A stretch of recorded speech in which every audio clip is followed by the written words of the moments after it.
Hello and good morning. Welcome to Breakfast Central on a Tuesday. Yes, 17th of August 2021. My name is Olisa Chukuma. No doubt it's time check. Africa is awake and we are here to bring to you the top stories, latest news around the continent of Africa right here today, and it promises to be exciting as usual. Yes, indeed. Joe, welcome to the show. Good morning. It's good to be here, reporting for duty. By the way, Oluchi couldn't make it on the breakfast, so we had to be here, no doubt. It's a masculine double header. So let's look at the breakfast show headlines for today, 17th of June, 2021. We'll start in Zambia, where this man, Hichelema, will address the nation after becoming president-elect. Also, we'll take a look at Nigeria President Buhari signs PIB into law. Yes, government adopts the students in northern Nigeria. Yet again, we'll look at the latest of this ones. And don't forget to a follow-up to the unfolding story on late 14-year-old girl in Zimbabwe. Look at the latest online trends on Trendwaves. We'll have Amal from Uganda give us the latest on that front.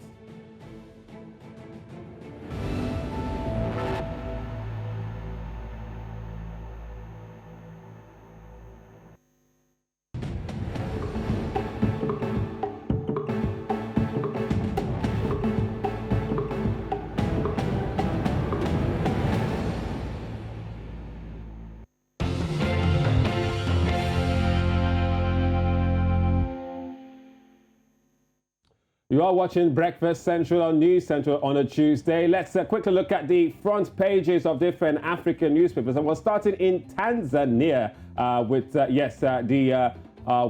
citizens in the country, Joe. Citizens in Tanzania. So it talks about new hope on the horizon for aviation. What does that mean about the front page of that story in Tanzania? It says aviation players are optimistic that ongoing government initiatives will help get the industry back on its feet after quite ravaged by COVID-19 last year, which saw passengers numbers plummet to about 50% to the lowest in nearly 8 decades. So there you have it on the front page. Also, there's a picture of the president, Samia Suluhu Hassan. She's arrived in Malawi for the SADC Summit. That's the Southern African Development Council. Also at the bottom, 8 lessons from Tanzania from Zambia elections. So there you have it on the front page of the Citizen in Tanzania.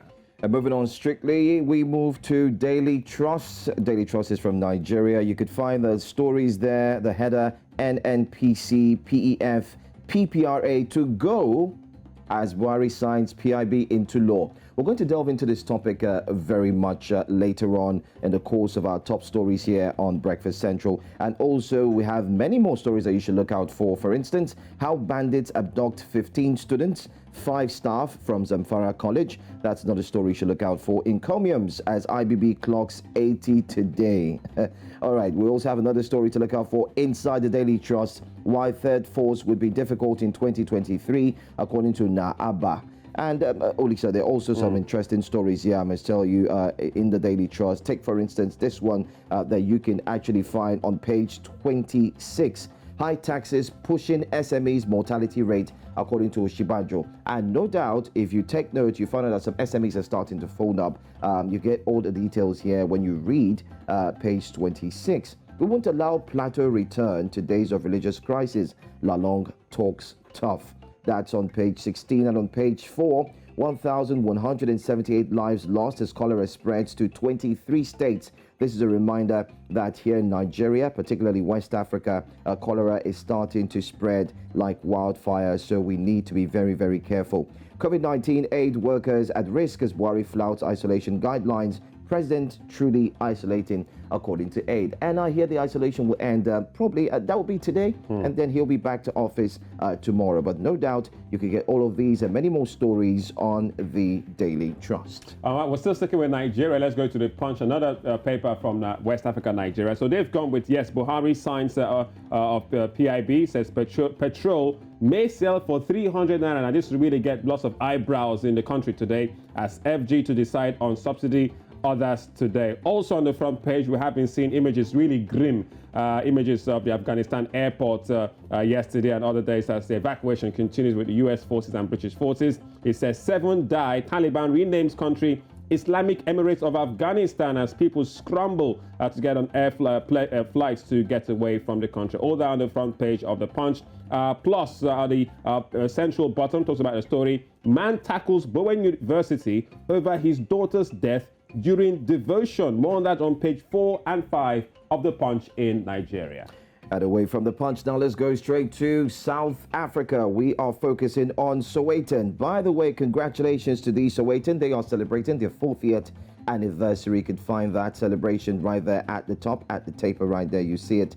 But there's a big picture that covers the entire front page. It has to do with the massacre. A group of mine workers gathered at the famous Americana in Northwest yesterday to commemorate the massacre in which 34 workers were shot dead by police on August 16, 2012. Page 4 has all the details, and you could see the pictures. You see them all in celebration, but not just celebrating that they were killed, but also calling on a day to remember, letting people know that this was a tough time for mine workers in South Africa.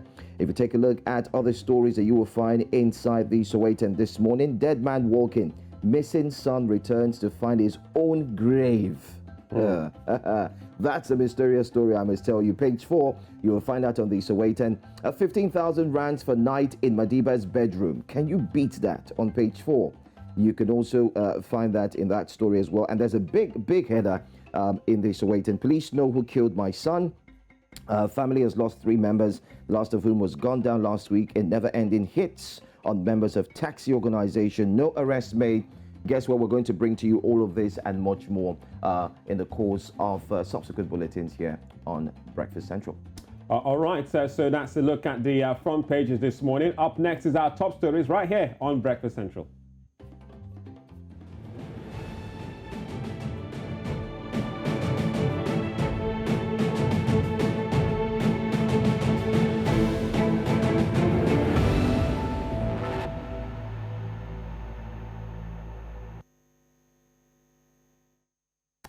Nigeria's federal government has been asked to immediately deploy more military personnel to the country's northeastern state of Zamfara to flush out bandits and militia. A lecturer from Abdul Gusau Polytechnic, Kabiru Habibu, made the call following the abduction of 15 students and teachers of the College of Agriculture and Animal Health in Bakura, Zamfara State, by unknown gunmen. Now, Habiru, while speaking to News Central's Ijoma Esek, blamed the attacks on the lack of military presence in the area, stressing that troops deployed to Zamfara should not stay in the city but go to the hotspots and take battle to the different bandits.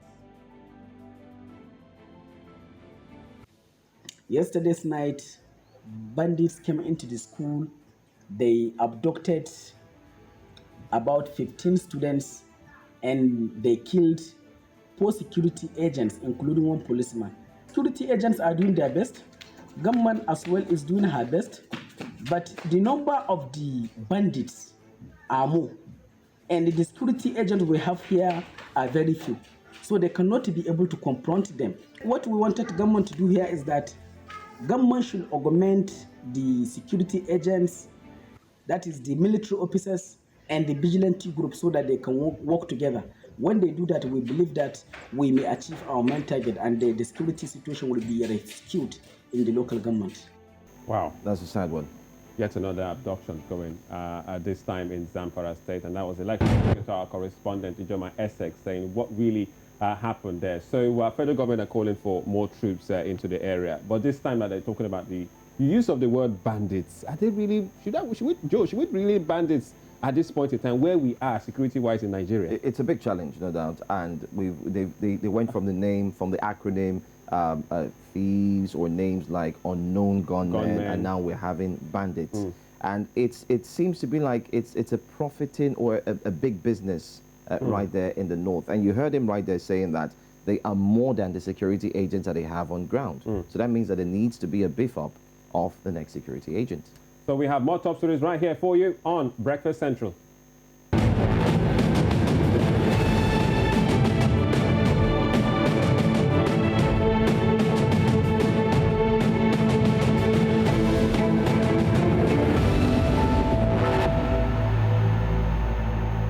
We are still sticking with news in Nigeria. This time, President Muhammadu Buhari has signed the Petroleum Industry Bill 2021 into law. Now, this comes weeks after the National Assembly passed the bill.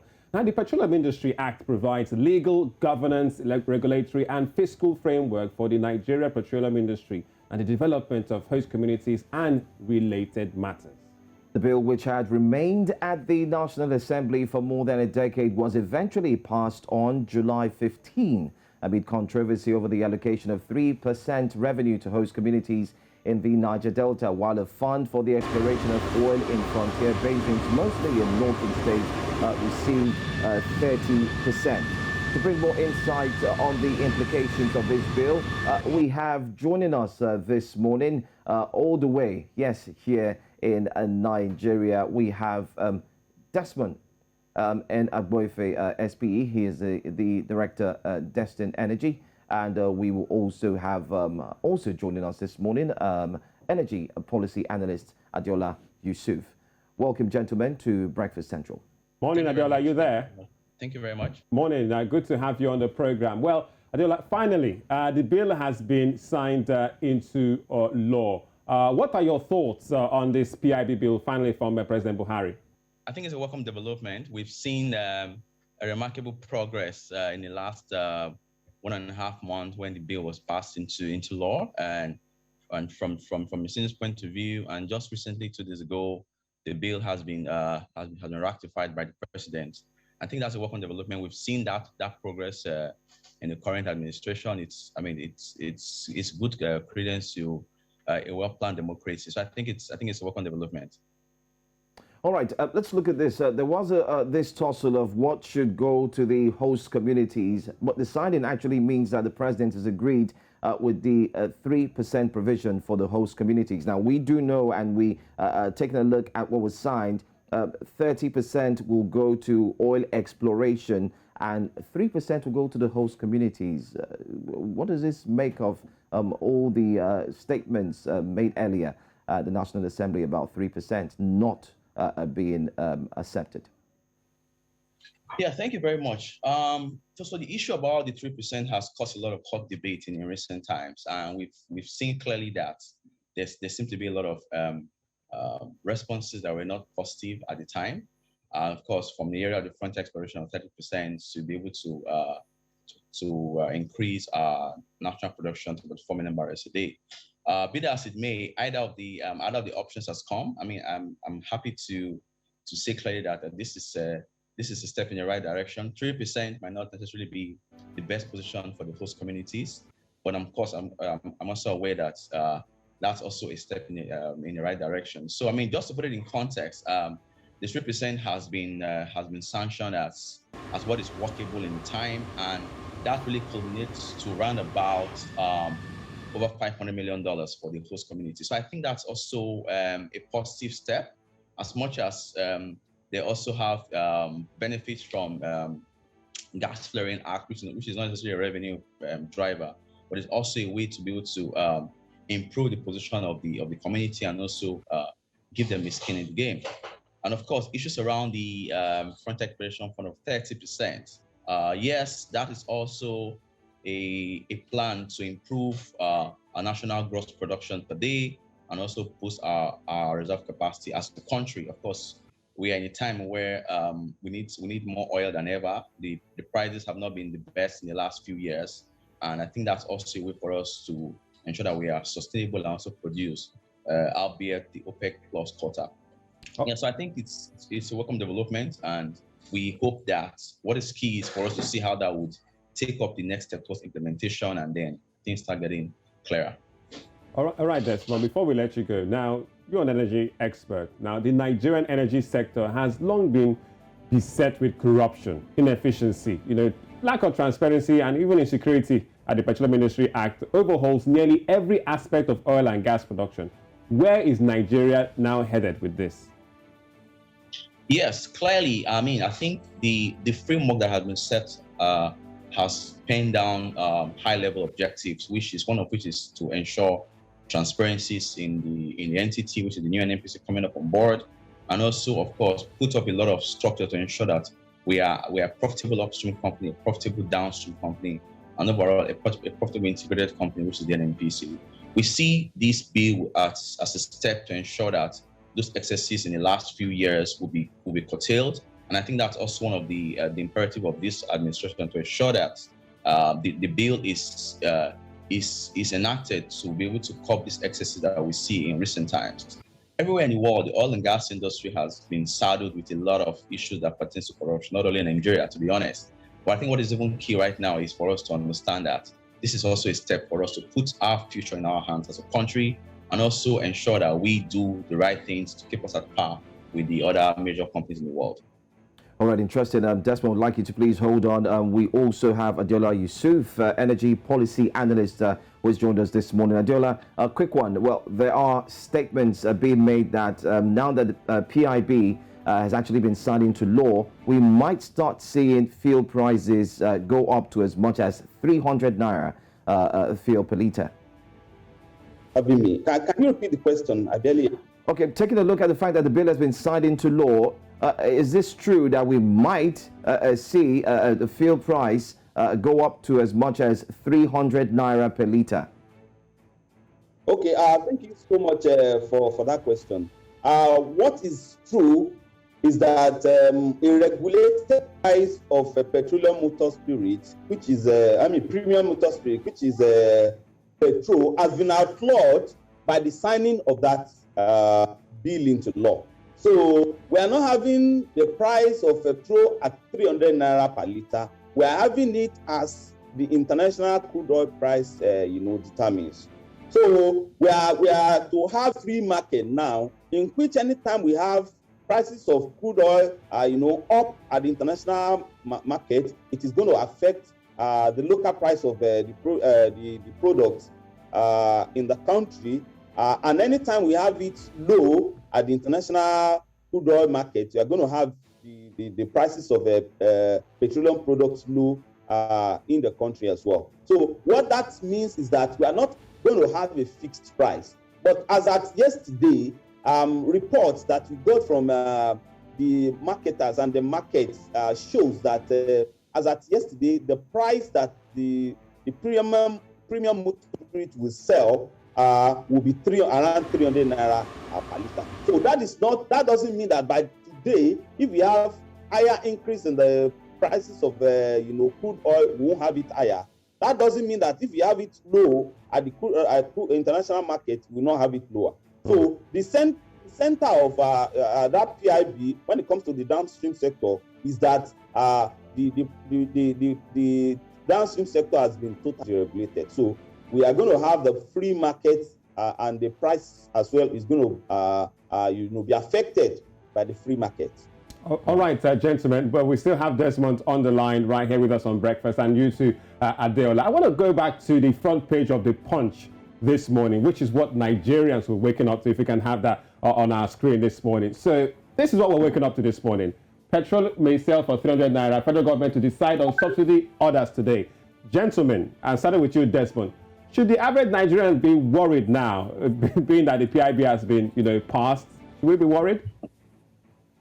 Well, I think there should be no cause for worry, to be honest. As much as we have been on this race for the past 13 years as a country to ensure that the PIB is passed. Of course, so with the news on the paper this morning, there are very strong indications that the oil price, the four prices would plummet. I know that will come as a shock to the country's population. But however, we must also be very careful to keep up with the trend of things. Prior to this time, we are all aware we're hit hard by the COVID-19, where our barrels per day dropped in productions, and of course the prices also went rock bottom. So I think this is also part of the strategy for the government to be able to rebound itself, to come up to a sustainable position. But of course, 380 seems high for the average Nigerian, accepted. But I think what is even key is for the government to look at for modalities to ensure that these prices are kept at par, going for the fact that we're trying to come up from a long-term lockdown. All right, so let me quickly bring Adiola into this one as well. A quick one. We're going to talk about the subsidy as well. First question to you, Adiola. Does this mean that there's no more subsidy? Let's take that. And also, I want to ask, looking at the 3% given to the host communities, is there a possibility that this law can be reviewed years from now? Okay, first of all, let me start from the first, which is about the price of petrol. That does this mean that I want to be sure of the way you Subsidy. After the question. Yeah, the subsidy. Okay, thank you. What this means is that subsidy has been outlawed in Nigeria. If any government agency or government or any president or any government official pays subsidy, a Nigerian can go to court and challenge that because it is now against the Nigerian law. That's what it means, basically. Then the second question, which has to do with, remind me of the second question, please. All right, the second question I'm looking at, can the law be reviewed years from now? Looking at the fact that the host communities have just 3%. Okay. It is not a law made by God. So it's only a law made by God that cannot be reviewed. You could see that this law that you are having, this PIB that you are having, is a review, if you allow me to say that, is a review of the Petroleum Act, which has been in existence for over 60 years. So it is a law, it can still be reviewed. That is what a number of us are telling those that are agitated about this PIB. There is no way a man will make a law and that law will be accepted by all of us. There is no way a man will make a law and that law will be perfect. So, in as much as there are rooms for review, we still have representatives of every one of us at the National Assembly. In as much as that law can still be reviewed, there is no cause for alarm as far as I'm concerned. I think it's a result of, we are having those agitations as a result of the trust deficit we have in Nigeria. No one trusts no one. We do not trust those that put at the helms of affairs. But now that we are starting with a step, I want everyone to be on the same page. It's a law that can be reviewed. It's not a law that is fixed. So if there are needs for that, as we progress, we will see that the law will be reviewed. One thing I need to quickly talk about now is that this will be the first time ever in the history of Nigeria that the host community will be recognized by the Nigerian law. So it is a step we have taken, at the first instance. Whether that 3% is enough or not will be a debate that will, get back to the National Assembly, and a review may be set up to effect that. But fundamentally, looking at it holistically, this PIB, like OPEC said yesterday, is a good thing that is happening to Nigeria. Today, now, after the president has signed that law that bill into law, Nigeria can now stand shoulder by shoulder with all other countries in the world that are oil producers and that have been benefiting from production of the hydrocarbon resources. All right. Well, thank you very much, gentlemen. Desmond, I'm sure you wanted to chime in, but we've got little time. So I'm sure there'll be lots of time once again to bring you guys back on the program and have a delve into this. But we've gotten quite an interesting take from both you, Desmond Agboefe and Deola Yusuf, energy experts and director of Destin Energy in Nigeria. Thank you very much, gentlemen, for coming on Breakfast Central. It's my pleasure. Thank you so much for having me. Thank you. Right. More top stories coming your way on Breakfast Central.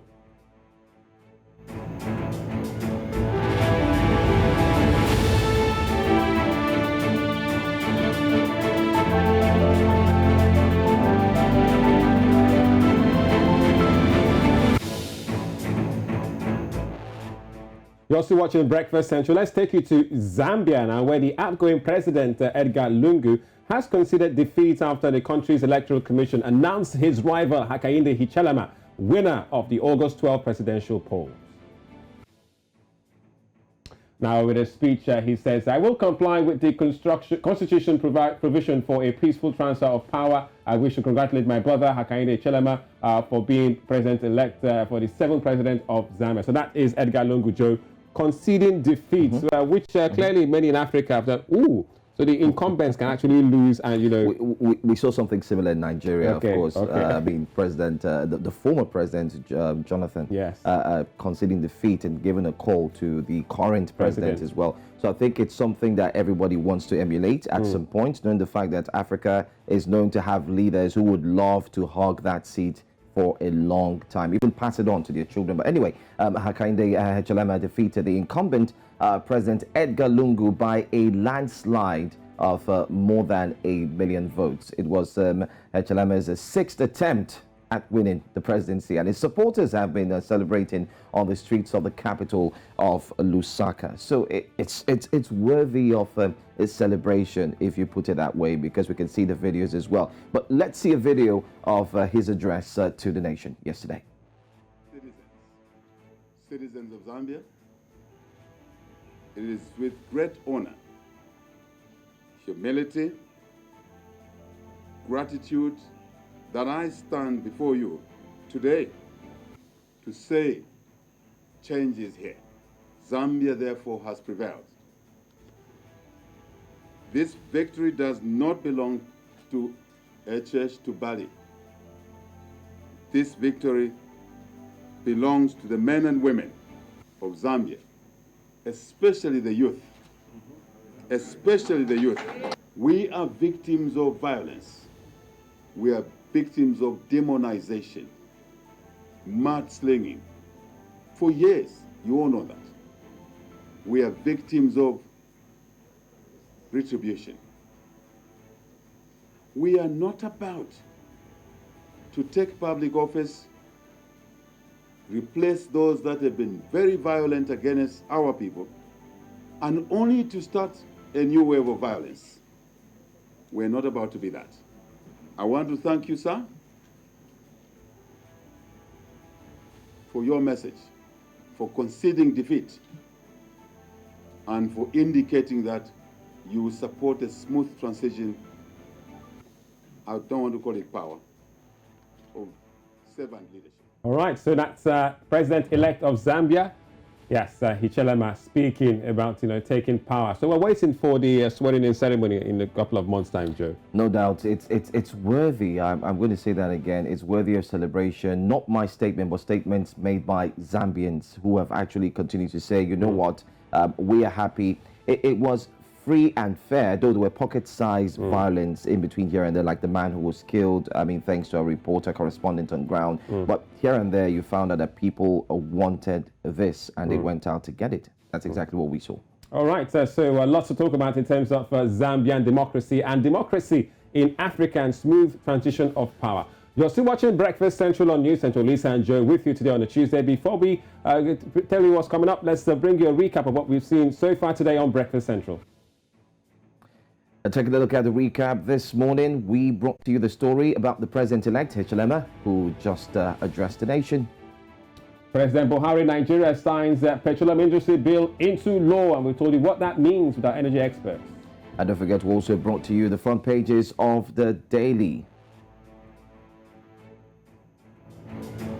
Central on News Central. Olisa and Joe for you today. I'm calling it the masculine double header this morning. Right, let's bring you coming up next on the program. All right, coming up next, unfolding story on late 14-year-old girl bride in Zimbabwe. Plus, contestants withdrawn from ongoing Big Brother house in Nigeria due to mental health issues. And we'll also let you in on some programs you need to watch on News Central.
Welcome back to Breakfast Central. Remember to follow us on all socials. We are at News Central TV. You can find us on Instagram. You can find us on Facebook, YouTube. You can also watch us live on Star Times, Channel 274, Avo TV, Channel 23, Free TV, Vision 247, and also go to our website, www.newscentral.africa. All right? Right, so yes, let's follow up on the story this time.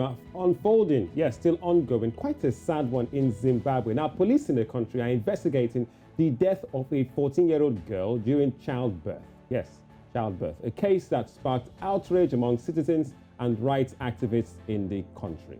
Now, Memory Machaya is reported to have died last month at a church shrine in the eastern region of Marange, exposing the exploitation of minors as she was reportedly forced to abandon school to get married. And there's still more on that story. Let's bring on our Zimbabwe correspondent, Lala Ingwenya, who joins us this morning. Lala, good morning to you. You brought us this story yesterday. What's the latest? We hear that investigations on the 14-year-old are still ongoing. Good morning. Good morning. Okay, so there is still so much uncertainty and so much mystery surrounding the death of Memory. The grave has still not been located. At this moment, we still do not know where exactly she's been buried.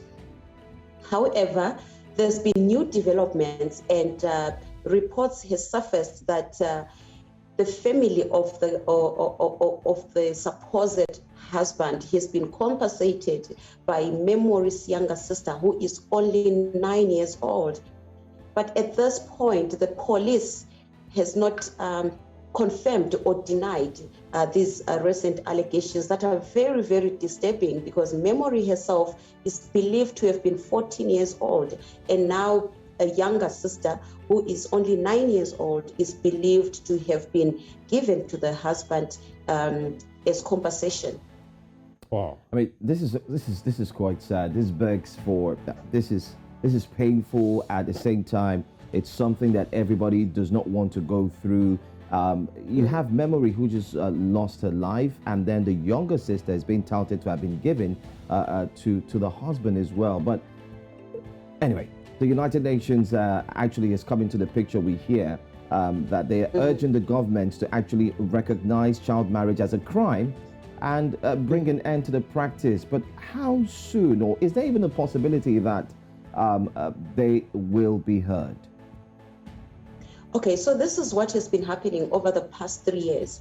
There's been a child marriage bill that has been on debate, that they are still amending, that they are still working on. And rights groups right now are saying, why are you taking long to amend this bill, to actually pass it into law? Because as it is, we're still waiting for it to be passed into law. And the country, women, churches, and all the civil rights organizations are hoping that before the end of the year, this bill would have been passed into law. All right. So what this bill says is it needs they want to amend the age of consent, of sexual consent, which is 16 years. They want to move it to 18 years instead of 16, and also to ban all child marriages and regard them as rape. Mm-hmm. Well, Lala, her death, unfortunately, at the age of 14 from childbirth was also reported, and we hear that she was secretly, allegedly buried by the church before this came to light. So what are the church saying about all this, especially with the now reported talks about her 9-year-old sister has been offered to the so-called husband as compensation? Tell us more about the church's involvement in her burial and supposed sister's handover. Okay, so this Marange sect, they are a very secretive sect. Like, they are very secretive. They protect each other. So it's very difficult to even get information out of them. They don't talk to the media. But surprisingly enough, last week, they actually issued a statement that said that they were 100% behind the police. They were going to open themselves to the police and they are going to help the police with the investigations. And They also confirmed that Memory was married to this Evans Momberume, the supposed husband. They confirmed that, yes, that happened. And they also confirmed that she died, but they denied burying Memory at the church shrine. They said the church does not bury anyone at the shrine. They said once a person dies, the body is given back to the family. But the family says they never received the body. She is buried at the shrine. So it's quite a back and forth and cat and mouse. But also there are other developments from the Minister of Women Affairs, Stembi Sonyoni, who said that there are several people from the church in Marange that were arrested in connection with this, that have been arrested in connection with this whole Memory issue. But also, you know, some of these things, one part of the government says something and the other part of the government does not confirm if it has really happened. Like the police have not issued a statement to say that, yes, they arrested several people from the Marange church. And on top of that, we do not know who was arrested and who wasn't arrested. The statement is very vague. It just says several people were arrested from the church in connection with Memory's death. Highly appreciate this. Thank you so much, Lala, for bringing this update to us. It's quite a sad development, a lot of twists and turns, by the way. Thank you once again. Pleasure. Okay, so we're done with that story. It's big. We'll keep bringing to you the unfolding, the development as it comes right there from Zimbabwe. Child marriage is one thing we'll keep talking about in Africa. But hey, let's take you straight to what's trending right now as we join Amal Kansime. It's time for Trend Wave.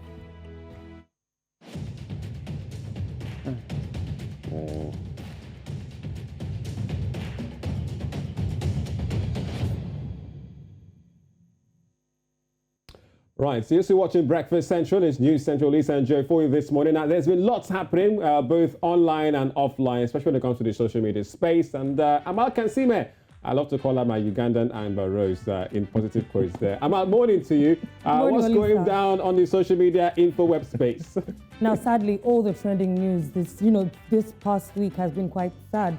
Starting off, we lost yet again another veteran Nollywood actress by the name of Doris Chima, who lost her battle to cancer. The actress died after a long battle with breast cancer, which was diagnosed in 2020. People like the chairman of the Actors Guild of Nigeria have actually come out to talk about how good of a person she was. She's been in a lot of movies, even I know her. She's been in movies like Taboo 2, Divided Love, Sweet Mother, to name a few of the so many movies she's done.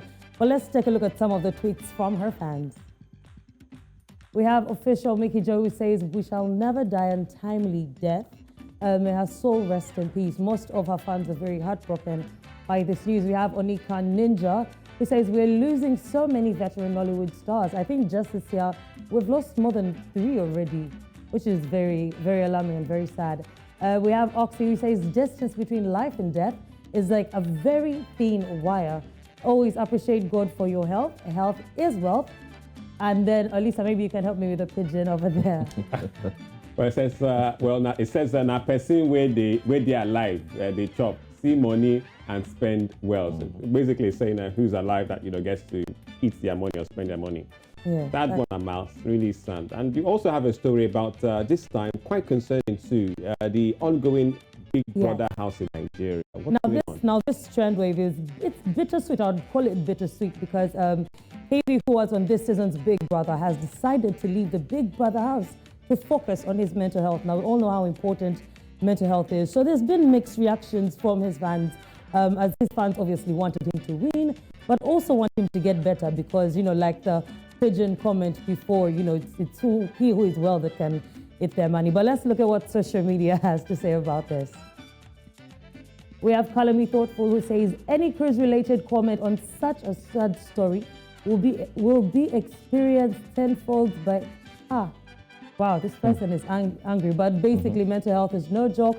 Wish you well, KV. You are a winner for prioritizing your health.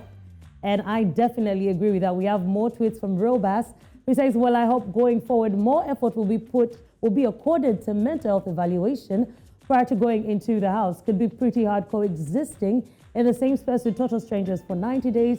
Some people take more to warm up to strangers while some blend in correctly. And, he goes on.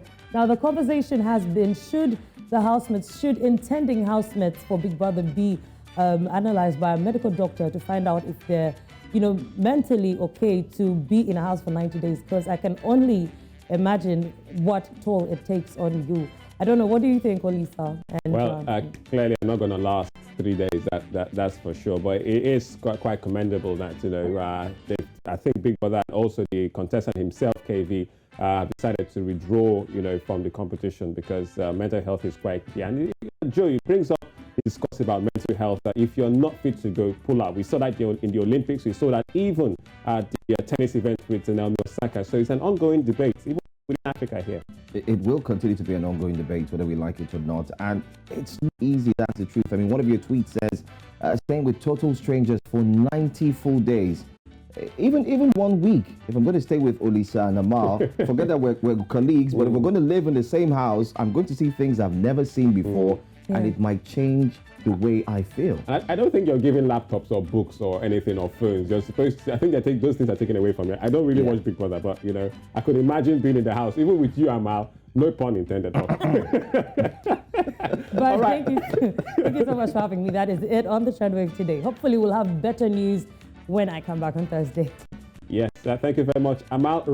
Right, thank you still so much. Breakfast Central on News Central with Olisa and Joe. Quick breather, yes, because we still have to come on the program. All about the African Cup of Nations. So Cameroon are set for the draws today. We'll be seeing so many nations: Nigeria, Cote d'Ivoire, Burkina Faso. Check if your team is there for the African draws.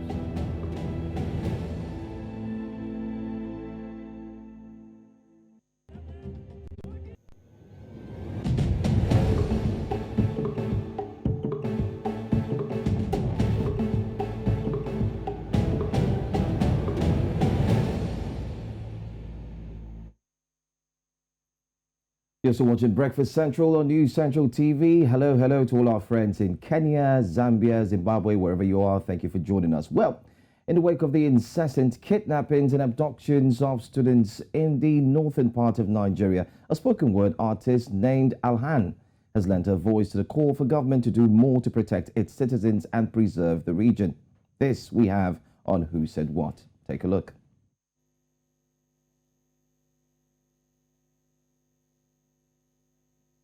They continue with words of my deen that I hold, like the sky holds the moon, like the womb bears the baby, like the heart carries love, yet I stand no chance to save or defend it because the media showcases. My name is Alhan. I am a Muslim, an indigent of Borno State, a citizen of Nigeria, a daughter of Africa, a place rich in culture where thousands have fallen in Bama, where a girl in Chibok dreams of highest aspirations yet cut short because before she could get home from school they were taken, some never to return. A place where we share home with soldiers. Like the pyramids and the sands in the desert of Egypt, we have nothing but each other. A place where terrorists take up words of my deen to kill, but I reject because in this heart is a border. You can't cross over because that is not what a Muslim does. We see a ray, a spark. So we say, rest in peace to the souls that we have lost, and despite the fall and what may come. So I want to thank my knee. On days it trembled, but the cap locked it in. So I stood straight even on days I was meant to fall. And just like that, Borno will never fall, inshallah. Thank you.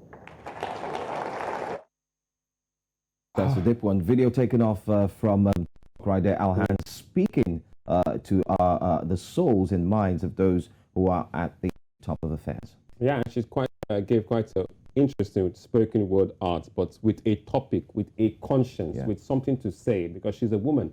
She's a girl. She's been a girl. She's seen women and girls abducted in many parts of northern Nigeria. And that's what you call defiance in the face of terror. Not bad at all. Not bad. Not bad. Let's also let you know that there are some programs you need to watch right here on News Central later today. In the game at 10:30, everything about sports then. We'll also bring to you news now at the top of the hour, 12 noon to be precise. And at 9 p.m. NC Continental Prime, a wrap-up of the day's news across Africa. All right, that's it. I must say I enjoyed myself though. So let me take a little sip of the tea. Yes. All right. So Joe had to stand in today for Oluchi, who's. Wait, hold on. Did you hear that? Like. Joe, you didn't do that. Joe had to stand in today for Oluchi, who's under the weather. So Oluchi, Joe is doing a good job, isn't he? All right. So it's a masculine double header. We promise to make it a bit feminine tomorrow. Until then, have yourselves a great Tuesday. Bye bye. Like Oluchi would say, I do.